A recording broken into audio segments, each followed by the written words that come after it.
when you read the title of the seminar, you saw they're reaching the world next door. Is that right? That's the title that you read. And that phrase, the first time I heard it was by Pastor Dr. Scott Griswold. He was a missionary to Cambodia for many years, and then he returned to be the director of the Center for Evangelism for Southeast Asia Religions. Yeah? So he lived in Bangkok for many years. We connected there. And then after that, he returned here to the States. And when he came here, the thing that he had in his mind is, how can I make a difference here in the United States? And one of the first things that he did, which I share 100%, is this. We view North America as a mission field. Yeah? For many years, I originally come from Ecuador, so there were missionaries who went to my country. And thanks to Davis, who was the missionary who came to Ecuador, whose wife died in my country, I know that we owe his sacrifice to the fact that there are many people in Ecuador who know the message today. And that's the way in many countries. Yeah, missionaries from the U.S. went, sacrificed their lives, and thanks to that, many people came to know Jesus. What is happening today is that most of the missionaries are going to different parts of the world, from the Philippines, Korea, yeah? So those are the countries that are sending more missionaries. And God is sending people here to the U.S. Yeah? God is sending people to the U.S. It's an amazing thing. I can tell you, my family and I lived in Thailand for 5 years. After that, I continued supervising projects in Africa, North and West Africa, for 5 years. So I realized that there were countries that we could not send missionaries to. One of them, Yemen, very dangerous location. Afghanistan, very difficult to be there. Nevertheless, there are people from Afghanistan coming here. There are people from Yemen coming here. And in many neighborhoods, they are your neighbors. Yeah? So you have an amazing opportunity here in the States to share the gospel with people from countries where otherwise it will be impossible. Yeah? So with that in mind, the presentations that I'm sharing each afternoon have to do how to share Christ in the context of the cities. How to do it. Yeah. So yesterday we talked about the city, the power that cities have. Cities not only have power, but they create culture. And God has placed our churches in cities. Yesterday they asked me, what do we consider cities? So urban. The U.S., if you go to the census and statistics, it says that 80% of the population in the United States lives in urban areas. Yeah? And then the question was, so what is an urban area? 5,000 and above. That's what they consider. Okay, so if your place has more than 5,000 people in population, you are considered an urban area. So 80%, that's a very high number here in the States. Yeah. So how do we make a difference? How do we share Christ with people there? The verse that you see here says, when he saw the crowds, he had compassion on them because they were harassed and helpless, like sheep without a shepherd. Yeah, so when Jesus saw people, he did not see numbers. He realized that behind each face, there was a life. Is that right? And when he saw them, he felt compassion for them. Now, why is that important? Because the foundation of ministry starts there. Is that right? Love for people. Yeah?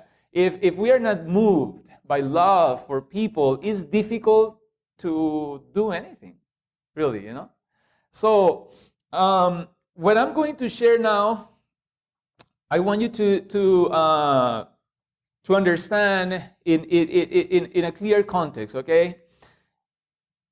Dr. Gary Krause, who prepared this, he came across this magazine, the Bold Italic, okay? And in this magazine, which is an online magazine celebrating the free willing spirit of San Francisco. Is that better here? All right. It says this. So we do not share what it says, but I just want to read what it says, okay? Over the last week, the author says, thousands of San Franciscans have opened their mailboxes to discover an unwanted, unordered, and inexplicable book miraculously appearing amongst their regular mail. The religious text entitled The Great Controversy, Past, Present, Future, How Will It End? With imagery of chess pieces strewn across planet Earth across the cover, spur questions like, why did I get this? And where is the nearest blue bin? Okay? So, just let's think about this. What the author of this magazine is saying, unwanted, unordered, an inexplicable book miraculously appearing amongst the regular mail. All right? And then after that, it says, turns out, since San Francisco is still considered a godless city of pinko liberal heathens, the Seventh-day Adventist Church is pretty set on helping us all out and spreading homophobic ideas. Lucky us by sending everyone a copy of their prophetic text. San Francisco gay-friendly liberal community isn't easily reachable through an unsought religious text. The Adventists would probably have more luck getting support by donating that $250,000 to any number of San Francisco charities. You know, like Jesus would have done. Just a thought. Now, think about it. What response did that elicit in you? What comes to your mind as you read or listen to what this guy says in this online magazine? What do you think? Is it fair? Unfair? Yeah.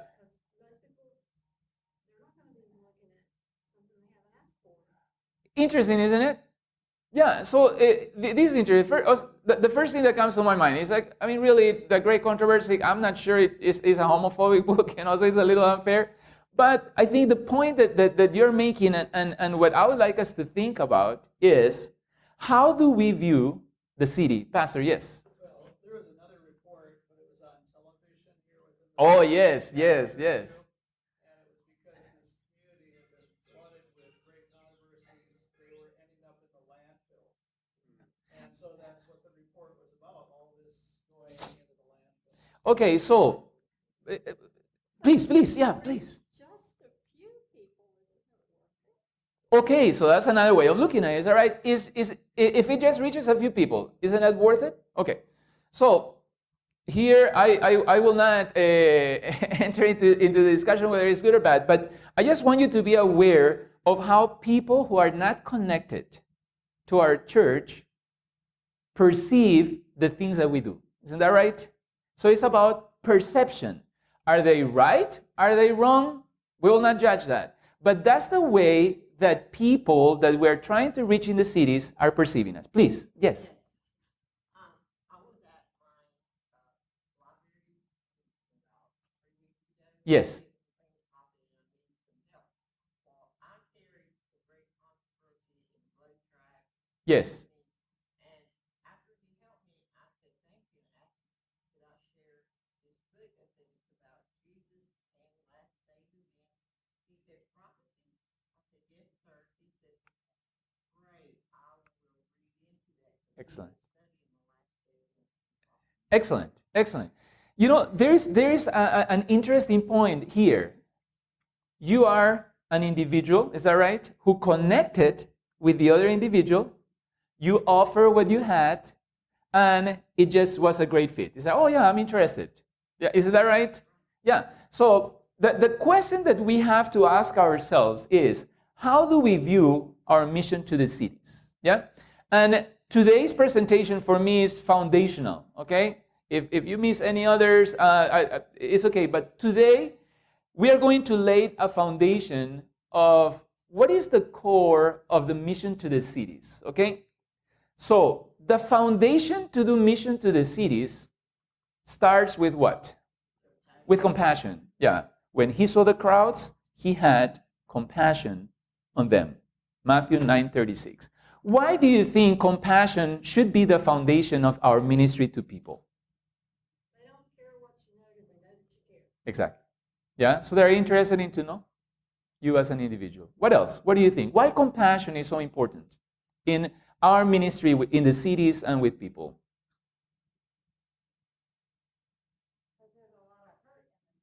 There's a lot of hurt in the city. Okay, so it breaks barriers. All right, what else? That's the way Jesus ministered? Okay, perfect. Now, compassion. Yeah, the word compassion comes from this word, no? Anybody wants to risk reading it? Splagnisoma, is that right? Splagnisoma. And what does it mean is moved in the guts. So when you feel compassion, compassion is not an intellectual thing. Compassion in the Greek communicates something that you feel deep inside. Yeah, deep inside. And that's fascinating. So Daniel Lowe, when he talks about compassion, he says, we are talking about a theology of what? Of the insides, right? Yeah, our insides. So compassion is felt very deeply. This picture here, communicates one story in the Bible. Which one do you think it is? That's right, the Good Samaritan. So the word that appears there is what? Compassion. Another story where the same word appears is when the prodigal son is coming back home. The father felt compassion. Yeah, so you feel it deeply here. Now let's think about it. What do we feel compassionate about? What are the kinds of things that moved us to compassion? Yes, please. Okay. Yes.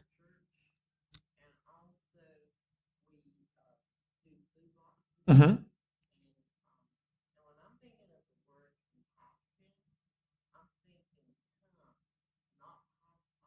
Okay.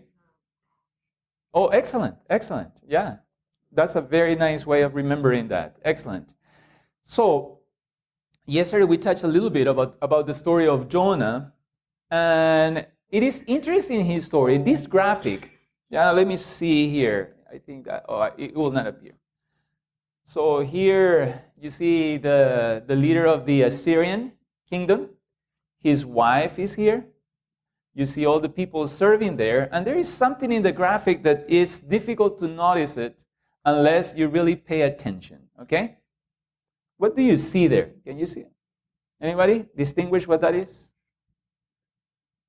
It's the head of the enemies, yeah? So in the graphic, the people that Jonah is called to go and minister to are depicted as eating, having a great feast, and here, the head of their enemies. So can we blame Jonah for not wanting to go there? We cannot blame him, is that right? Like we ourselves would think twice before going to a neighborhood that is a little risky, isn't that right? Yeah. So in Nahum, in the book of Nahum, when the prophet describes the city where he is going to be ministering to, the city of blood, full of lies, full of plunder, never without victims. Who has not felt your endless cruelty? So that's the city that God is calling Jonah to go and make a difference, to preach. Easy decision to go or not? What do you think? So if you are Jonah, what do you do? Yes, let's think about Jonah. Jonah makes a decision to what? To take a tour, is that right? Tours, escape tours, and faithful street Joppa, So he decides to go on a tour in a different direction with a close-up well encounter included. Is that right? Exactly, he took a detour. Now, why is that relevant? Because yesterday I mentioned that at the end of the story of the book of Jonah, of the prophet Jonah, God asked the question, should I not feel for this city? And then at the end of the book of Jonah, you do not know whether Jonah makes it or not. Is that right? It's an open-ended book. And something that we mentioned yesterday is that in the book of Jonah, what the author is trying to say is, you guys reading the book are Jonah. You will finish that. So God is inviting us to make a decision to cruising or to do ministry in the cities, which is not easy, which is difficult. Yeah. When Jonah was on the boat, there are questions that the sailors ask him. The first is what? What do you do? Where do you come from? What is your country? From what people are you? Basically, what they wanted to know is what? What is your identity and what is your mission? My wife and I, Alicia, we're sitting up there in the back, and our children spent 5 years in Thailand during 2011 and 2016. And the task that we had was to go to a city that had no Adventist presence, no Adventist church. 200,000 people, there was no Adventist church. We were working with a retired Thai pastor. And then when we arrived there, we did not speak the language. We did not understand the culture yet. And at the beginning, our first meeting, I remember that Sabbath, it was my wife, myself, Gabriel, our son, the oldest, Daniel, Pastor Wanlop, and Tong Mi, his wife. The whole sermon was in Thai. We did not get anything that was happening. That was the church. And then the question was, how are we going to connect with this city? What do you think? Like if you go to a city where there is no work established, what do you do? How do you make friendships? How do you establish connections? Give me ideas. What would you do? Smile. All right. Excellent. What else? Mm-hmm. Okay, free food. All right. What else? What else would you do? Help me out. Walk among the people. Yes. Try to establish friendships. Is that right? Yeah. And that's exactly what we did. Every day we went to the market. Yeah, smiled at people, start practicing Thai that we were learning, and little by little think, okay, how can we establish connections with these people? What are the needs that they have? How can we share Christ with them? How Buddhists think? What is the religion like? How does Christianity connect with that? So a lot of questions, is that right? That's the thing that we have to do at the beginning, just ask questions. So people were interested when Jonah was there. What is your identity? Who are you? And what is your mission? The first question that people asked us is, what are you doing here? And then we answer, we're missionaries. So we thought, oh, this would be a great idea, they will welcome us with open arms. So they smiled because Thai people are very kind, but we felt that a wall was being built. Yeah? So why are you coming to our country? We are happy with Buddhism. We don't need Christianity. What are you doing here? So then what we realized is there needs to be a reason for us to be here. And the first thing that we say cannot be we are missionaries. Because every time we are doing that, walls are being created. Yeah? So what God placed in our minds was to start a center of influence. Yeah? We enjoy music. We spend time in Bangkok learning the language. And when we were doing that, we attended a Thai church in the capital, Bangkok. And there was a group of children there every Sabbath afternoon trying to learn music. So we connected with them and said, hey, can we come and help you? And we did.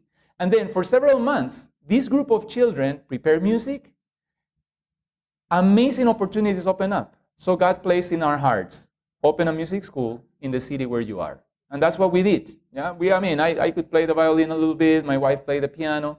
But we are not great musicians, but we felt that in order to make connections with people, we needed to have a neutral place. Yeah? And that's what we did.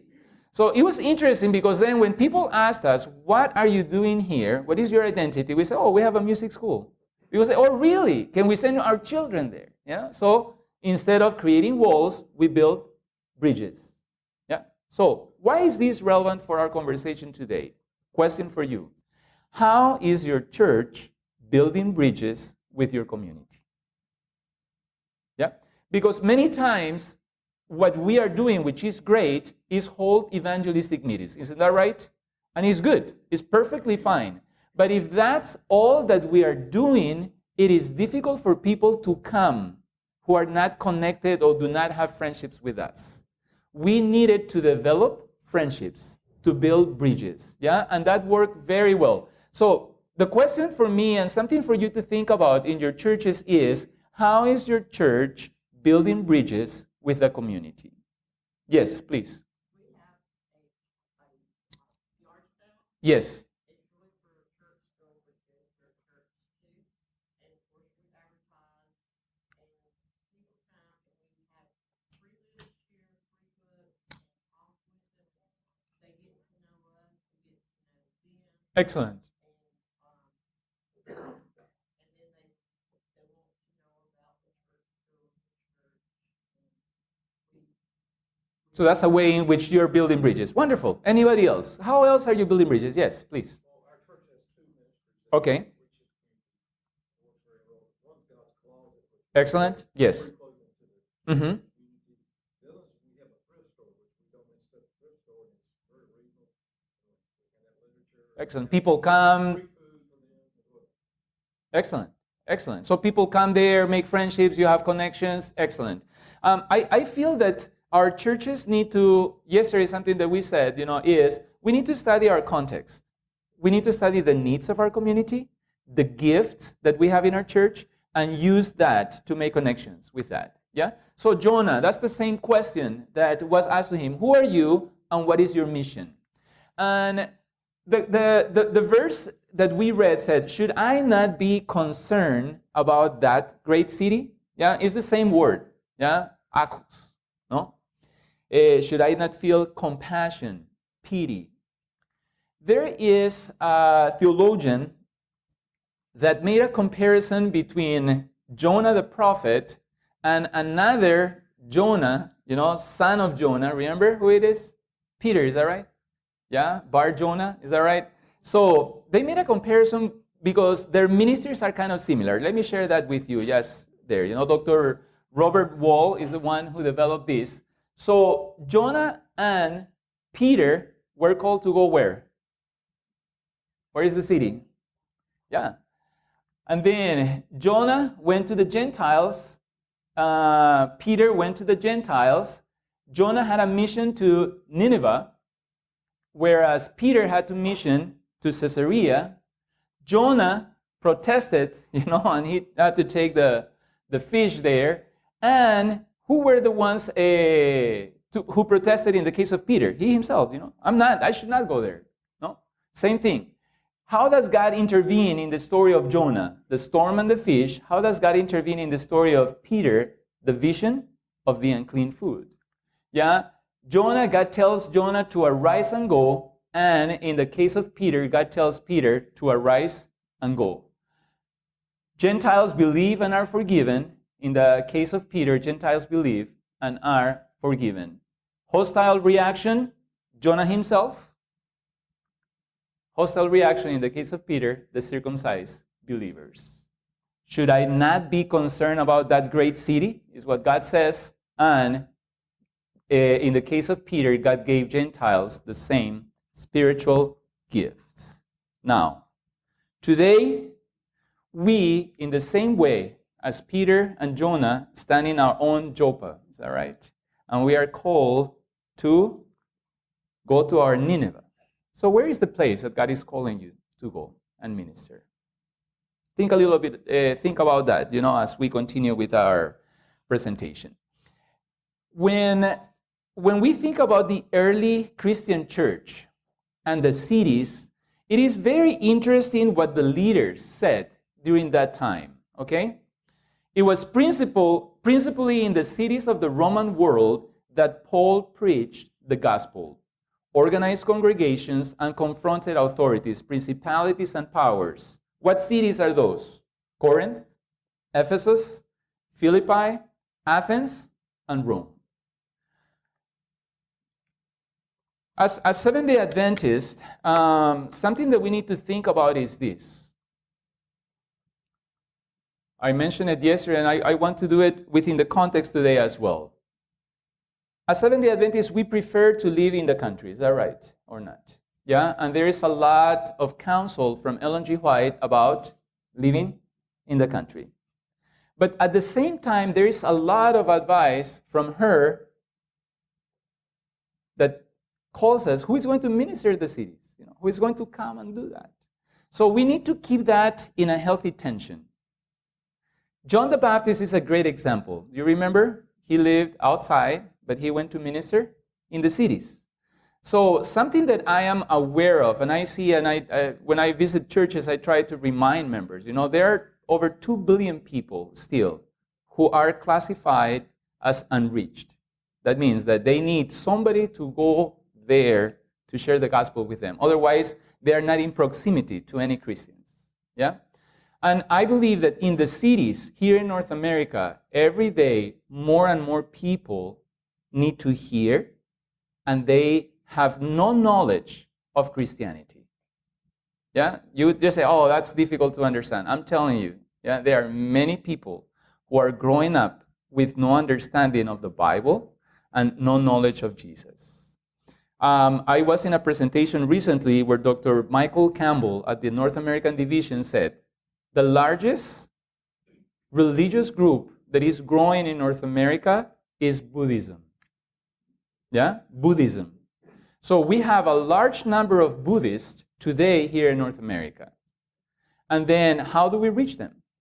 Do we know them? Are we close to them? What do we do? Yeah? So I believe that our understanding of the opportunities that we have as Seventh-day Adventists to reach out to these people is amazing. Yeah, we have so much beautiful truth. We just need to find the effective ways to sharing that. Now, let me share with you how the Christian church did it. Emperor Julian. I think that when the poor happened to be neglected and overlooked by the priests, the impious Galileans observed this and devoted themselves to benevolence. The impious Galileans support not only their poor, but ours as well. Everyone can see that our people lack aid from us. So what he is saying is that the Christians during that time were reaching out to the poor and making a difference to them. Now, when they define what is it that helped Christianity grow during that time, there are two things that are mentioned. First, moral character, even if pretended, they said, okay, and benevolence towards strangers and care for the graves of the dead. Now, isn't that interesting? Yeah? What do you think? Yeah, what were they doing? Yeah, what do you think? What comes to your mind when you read that? Help me out. Flowers, cleaning it. Yeah, that's an interesting thing. So, again, making it practical for us. What are the kinds of things that we can use to show benevolence, compassion in our context? You mentioned a few prison ministries, You mentioned a few, God's Closet, is that right? What other ways? Yes, Pastor. I heard of one church where they ended up going and surveying people as they were coming out of the grocery store. And Yes. They found out the one overriding need in that community was potty training. How to go and train your children to be able to go and use the restroom for themselves. So that they ended up doing a seminar on potty training. Excellent. Yeah? What else? What other ideas? Yes.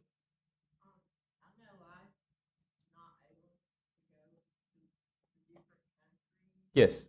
But I am able to send things before that are going to the country. Excellent. And also, I'm not able to go like the others, well, too much Raleigh or another, but I can send literature in, like paying my electric bill. Mm-hmm.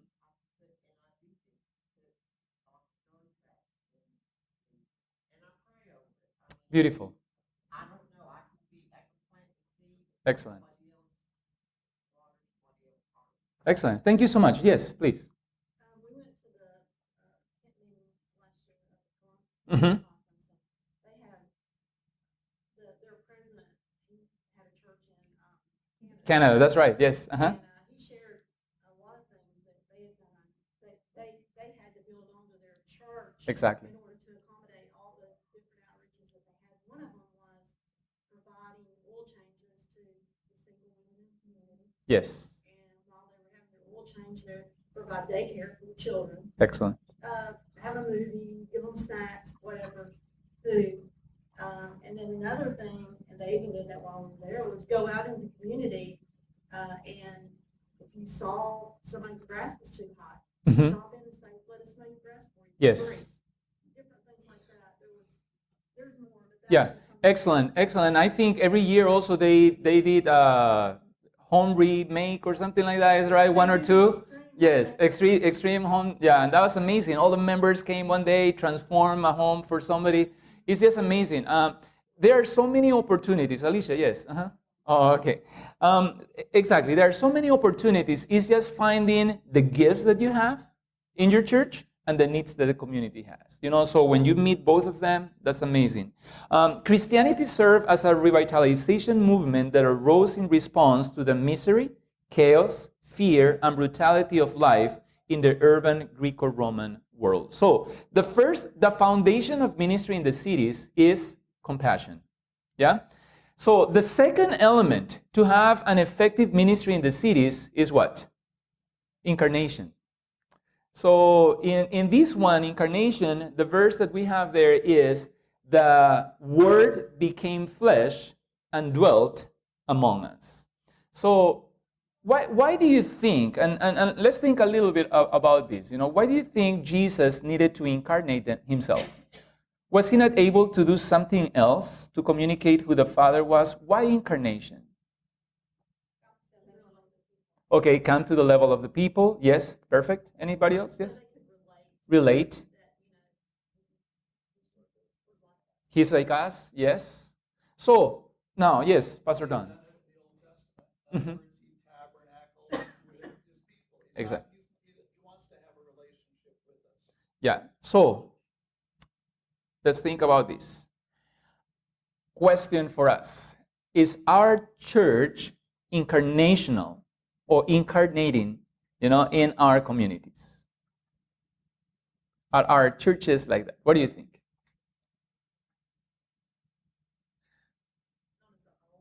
But we can do better, is that right? Yeah, we're doing a lot, but we can do a little more. Now, today is difficult here in the States. Yeah? What would it mean to incarnate in our neighborhoods, in our something that they mentioned yesterday that really is important to think. Many of the members in churches do not live in the neighborhood of the church. Is that right? Does that happen to you? Yeah, so you live probably half an hour, 40 minutes from your church. Yeah? So that's one element that makes it a little difficult. Is that right? Because if you invite people to the church, you are committed to driving 40 minutes. But your guest, are they committed? I'm not sure. Is that right? It makes it a little difficult, all right? So we need to think how to incarnate ourselves in our communities. What are ways in which we can do that? Help me out. Ideas. How can we build, compassion we understand. Now incarnation. How do we incarnate ourselves, in our communities? Small home groups. All right. Perfect. Yeah. What else? You mentioned something interesting that the church where the pastor was ministering. Do you know that one of the largest, there are two very large unreached people groups in North America. One of them are people who are deaf, yeah?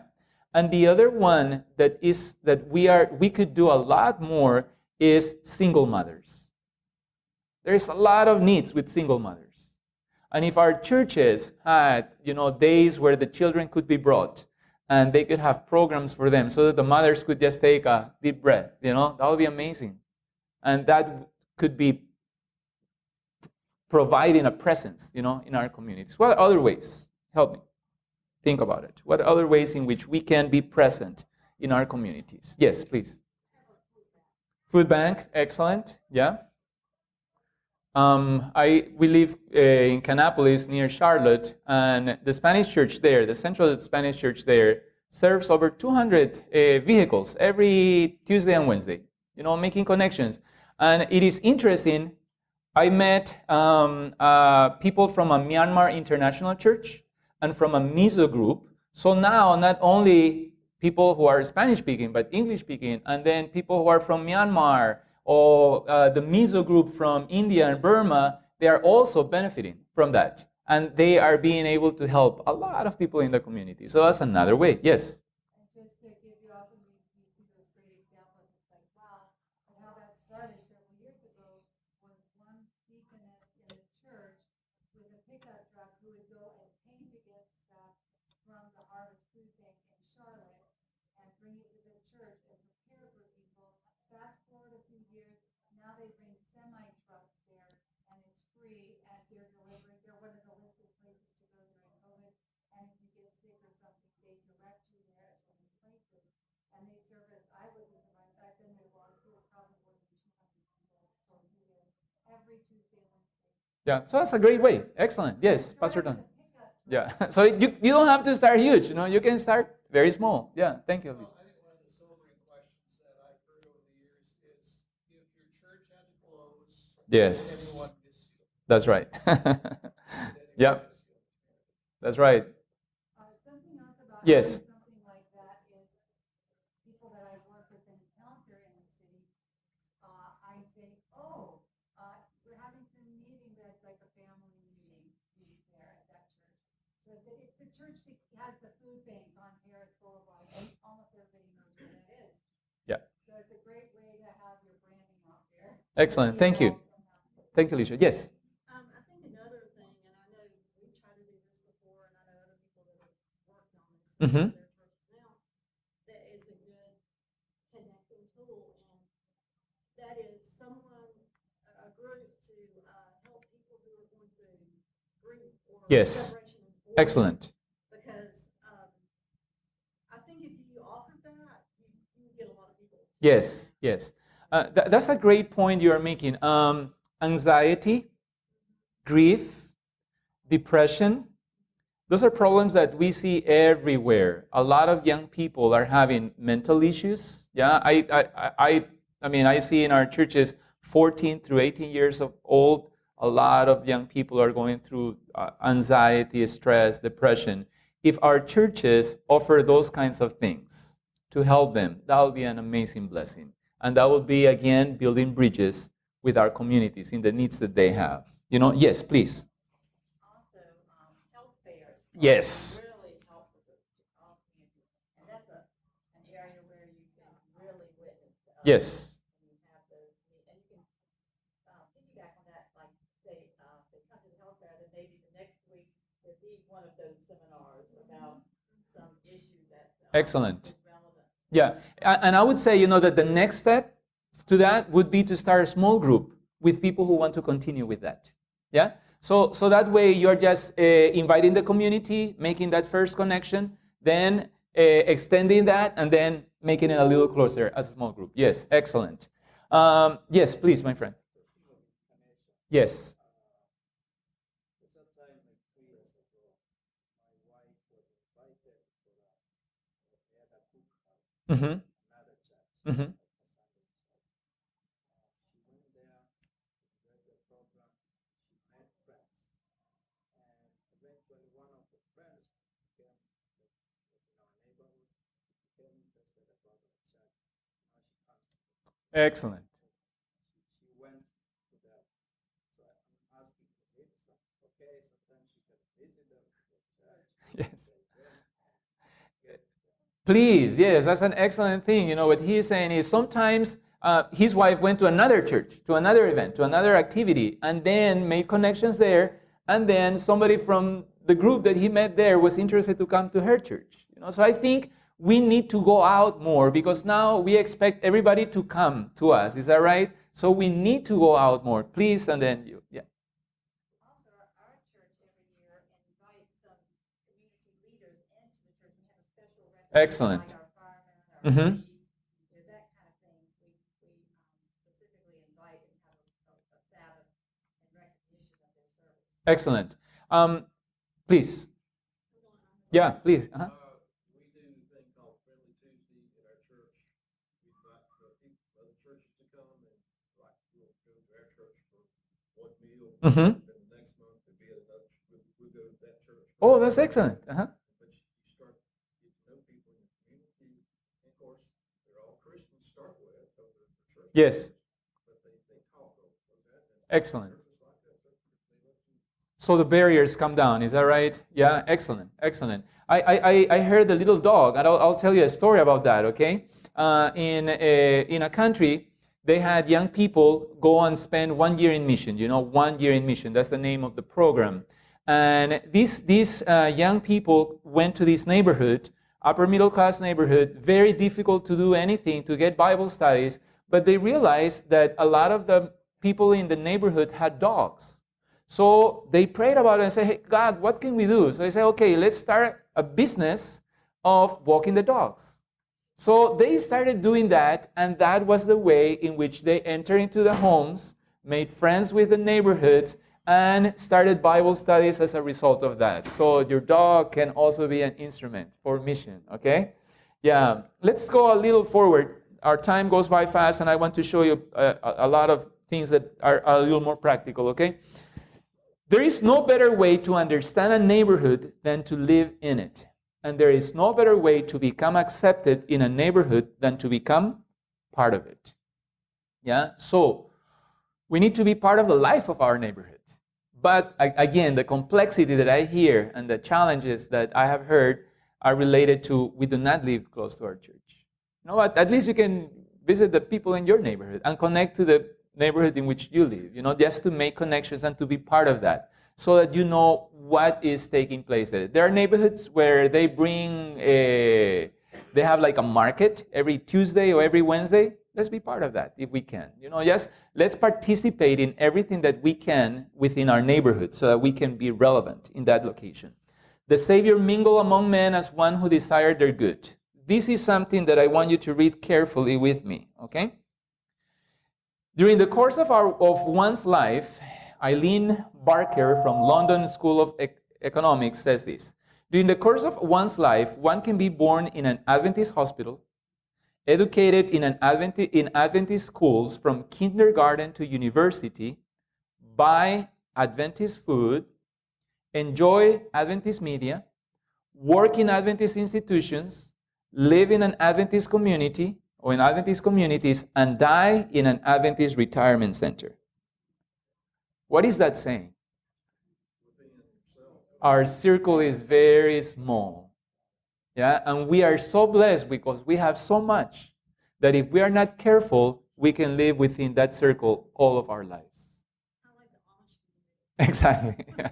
Exactly. Yeah. So let's be aware of that because it's a blessing that we have education. Praise God for that. A lot of the members that are joining our churches overseas is because of Adventist education. They are coming to our schools and then coming to the church. Yeah. Adventist hospitals have been a blessing, for many years, again, and people can come. But if we are not careful, we can only live in our own safe community, and then we do not venture go to our Nineveh, okay? Listen to this. Michael Baer says the following. I once asked an Indonesian Christian why the country had become so predominantly Muslim. She said that when the Western Christians came, they built missionary compounds and missionary churches and expected the Indonesian people to come to them. The Muslims, on the other hand, came as traders, farmers, merchants, and business people and simply lived among the natives. Today, Indonesia is the world's most populous Muslim nation. I wonder how different it could have been. What made the difference? Please. I know with the church school, very small, we don't have 5 students, Mm-hmm. but we have a member, she's not able to come to church anymore, but we they try to go at least once a month and play their instruments and sing and take their border sheet and not just they go around with people and talk to them and that is an outreach. Even this last time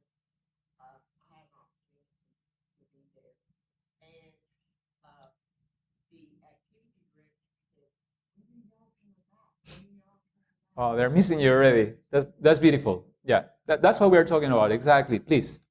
Well, the Muslims became part of the community, a very important part of the community. That's right. They needed them. Yeah, that's right. And wanted them. That's right. So I think, yes, please. The coaching model just is a direct application of Sister Alleged's advice. That's right. Mingling. Yeah, exactly. Mingling with people. So I think we need to be careful with that, okay? Again, the greatest blessing we have as Seventh-day Adventists is a beautiful, powerful message. We have a sound biblical message. We have beautiful health message. I mean, we are blessed, amazingly blessed. But if we are not careful, we'll become like the Jews. Is that right? They took all the blessings for themselves. And they forgot that the reason why God blessed them so that they could be a blessing to the nations. Alicia, yes. Are we still on incarnation? Yes, and then we'll move to the next one. Yeah. Jesus was born and became one of us. It's like we want to extricate ourselves from this and use it as a tool and a plan. We have to be, it's not like, oh, let's go be a friend and get to know them. It's like we become them part of their community. That's it. That's right. Yeah. We're part of it. We're part of the faith. Thank you, Alicia. So we have talked about compassion. The side is incarnation. The third element that is important is what? Salvation. Yeah? For the Son of Man came to seek and to save the lost. Yeah? Today's salvation has come to this house because this man too is the son of Abram. You know the three stories here, the lost sheep, the lost coin, the lost son. So we cannot talk only about compassion. Otherwise, we are just helping without giving the greatest gift of all, which is salvation. That's right. But we cannot offer compassion unless we are incarnated, in the community. And then we share what? The good news of Jesus. Is that right? As we are incarnated amongst them. And then the last one, which I will present in another presentation, the whole thing is about this, is shalom. Yeah, it's a beautiful theme. It comes from Jeremiah 29:7, when the people of Israel went into exile. Yeah, they wanted to go back, remember? And then the prophet said, hey, you have been called to be here. And while you are here, you are to pray for the well-being of the city, for the shalom of the city. So, why is this so important? Because wherever we are called to be a blessing to our communities. Just imagine, just praying about it. I think Pastor Don was saying, you look for opportunities to talk to people as you walk. So it's the same thing. Wherever we are, we need to be praying, God, help me to be a blessing. Help my home to be a blessing in this community. Help our churches to bring shalom, well-being to these communities. Please. That's a quick story. Yes. I work for the hospital in the city I live at, and we had a meeting with the community where the hospital representatives from cardiology or oncology or psychiatry Mm-hmm. groups. And it was on Saturday, on Sabbath, and there was a question, okay, should I go? Yes. Can I go? And I said, okay, let's go. So I went. And it just happens that I was with psychiatry, and next to me was the cardiology group. And I started talking to a gentleman that I've never met Mm-hmm. before, and he was a cardiology doctor that, from just talking to him, left the Adventist church Wow. because of something that has happened in the church and never wanted to come back again. And in my mind, I thought, I would have never met this person to create a connection if I would have not made an effort That's right. to go in the community. That's right. That's right. Excellent. Thank you so much. Yeah, we really, I think, are missing out because the community is open for us. Yeah, really, we have so much to offer. But it's just a matter of understanding that we have that privilege. Yes, Alicia. Yeah, I'm a physical therapist and part-timer living we were in Thailand, which was amazing because you're on the cutting edge all the time of really questioning what we are, why you're here, what you're doing. It keeps you very honest with yourself. And then for 5 years we were at Andrews, and I just felt, which is a great place, I've been a place where you build kids, and nothing bad about Andrews, but for me at that point in my life, I felt myself stagnating because I was in everybody was Adventist pretty much.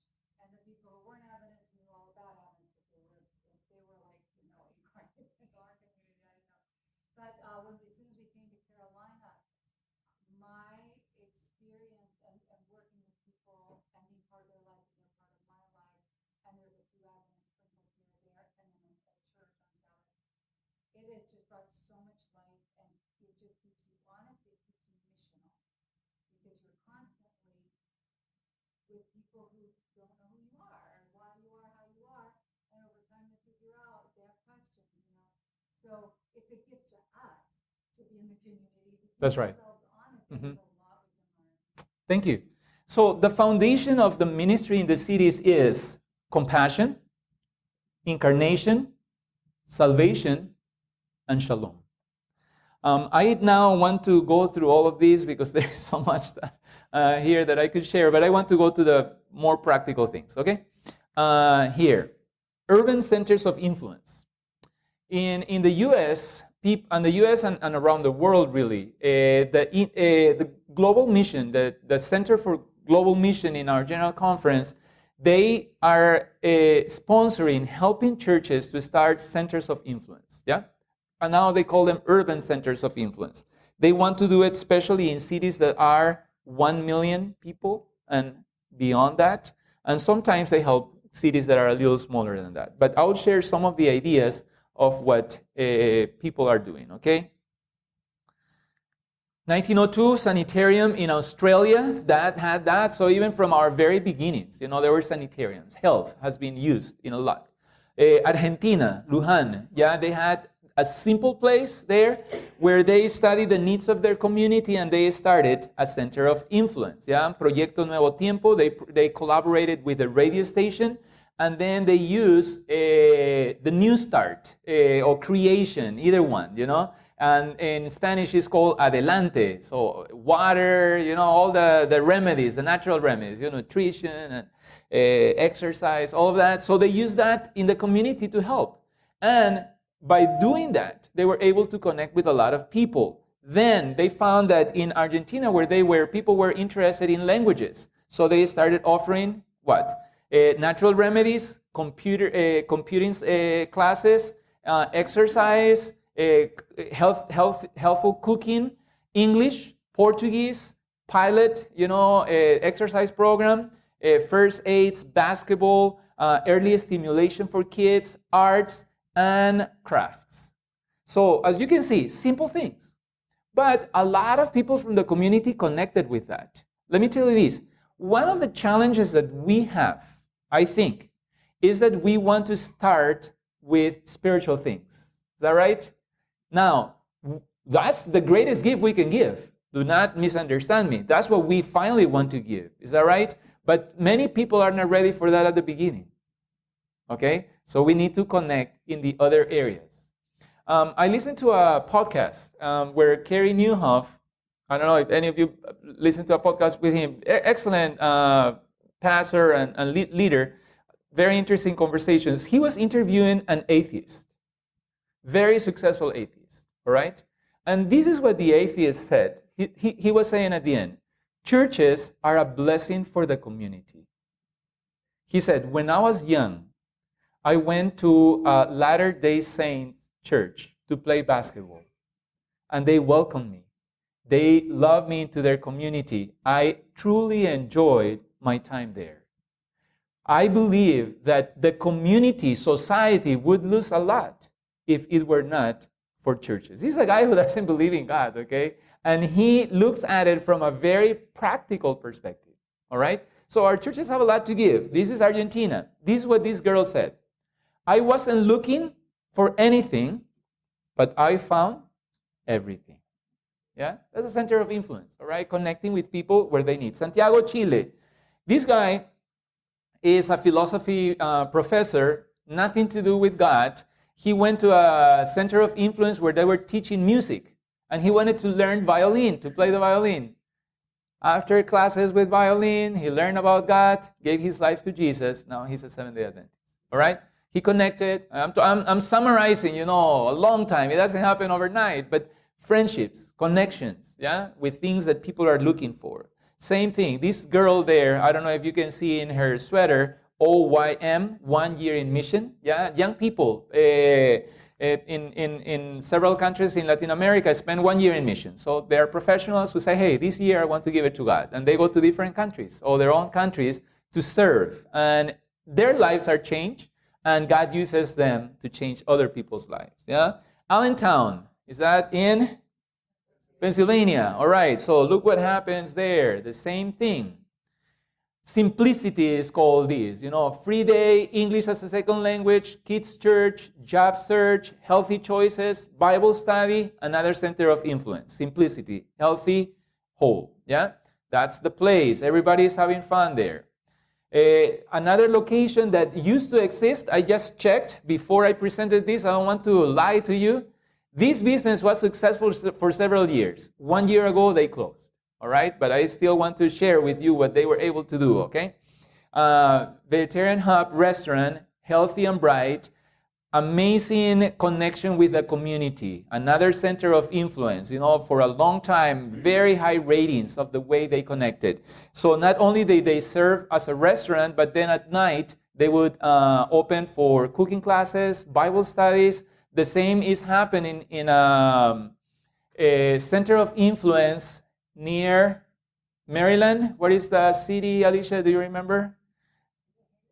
No. Okay. In Maryland, there is a very successful center of influence still running today. A couple, he was a pastor in a church, talked to the church and said, hey, how do we want to connect with the community? They talk, pray about it, and they say, why don't we start this center of influence? They sell natural juices. They sell sandwiches and things like that. They're open to the community, and it's amazing. Most of the people who attend their events are non-Adventists.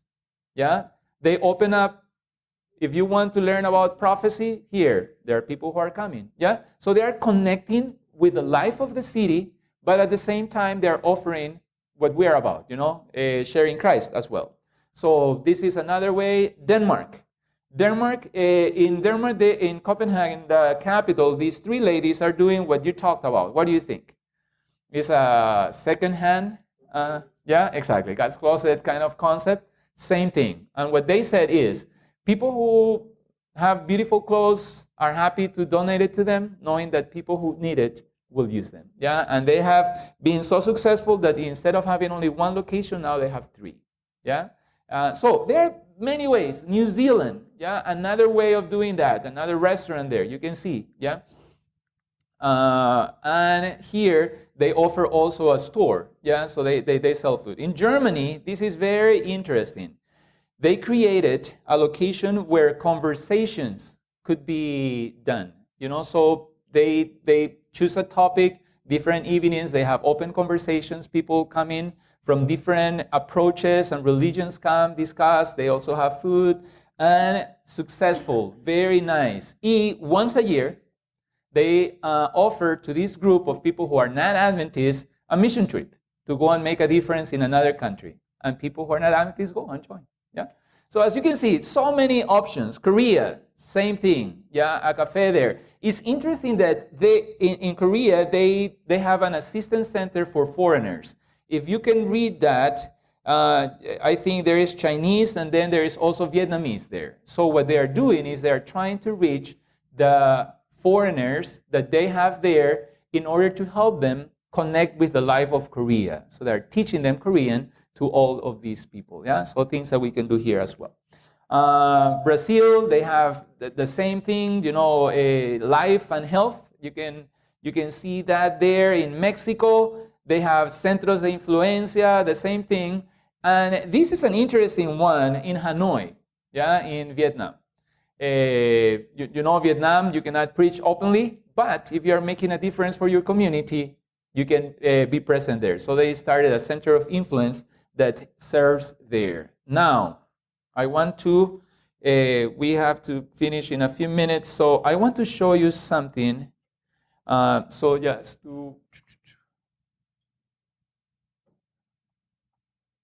yes, so that if you're interested, you can learn more on your own here. Okay.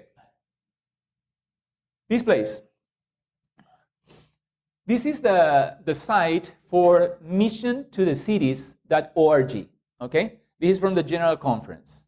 You can go to this place, this location, and find amazing ideas of what people are doing around the world to connect with ministry in the cities. I will just show you a few of them, okay? First one, if you want your church to be connected with missions, they have this document here, Pray Your Way Around the World. Yeah, so you can print it very big, and then your church can be connected with that. Now, you can do it so that you pray for your city. Pray your way around your city, and then you divide it by neighborhoods. And you can do a lot of creative stuff, but you can see it there. This one is downloadable, printable. In addition to that, I want to show you the resources that they offer. Yeah, let's see here.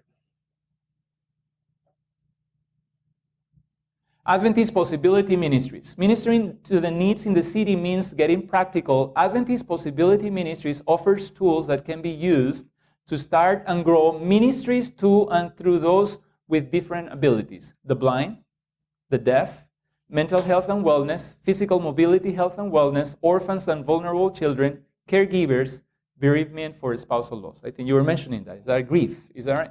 Yeah, so there is a lot of material already here. We don't have to reinvent. You can have access to that freely, and then you can get additional information from there. Homes of Hope and Healing. Homes of Hope and Healing is a downloadable booklet made available from GC Women Ministries. It will equip you to reach out to women in your neighborhood, getting to know them, helping them on a practical level. Topics for discussion include emotion, stress, relationship, hope against depression, resilience, and more. Yeah? So a lot of resources that are really useful to connecting with people there. Yeah, sexual abuse, which is a big deal. Mission 360 and other things are here. Mission to the cities. All right. Any questions or final comments? Yes, please. Another thought I had. Please. I think our church schools are really great outreach. Yes. Our school, in the last couple of years, especially since COVID, has grown a Mm-hmm. lot. And we have a lot of people from the community that Yes. have children in our school. And we currently have some of the parents that are interested in joining our church. Excellent. Because they told us that they received a lot of love from us as well as their children. Amazing. Yeah, wonderful, wonderful. Schools are a great way. Excellent. Any other ideas that are working? Comments or final? Yes, please. I don't know if anybody ever heard. I was raised, well, when we had transportation to go to church, but my great uncle in his home is called Branch Sunday School. Mm-hmm. Mm-hmm. And if people didn't have a way to church, he opened his home and we had church in his home. Yes. And the people in the community too was welcome. Yeah, excellent. Excellent idea. Yeah, you're far from home. You're from the church. You can open a home and invite them there. Excellent. Yes, please. What we do is go sing at nursing homes. Yes. Once a month. Mm-hmm.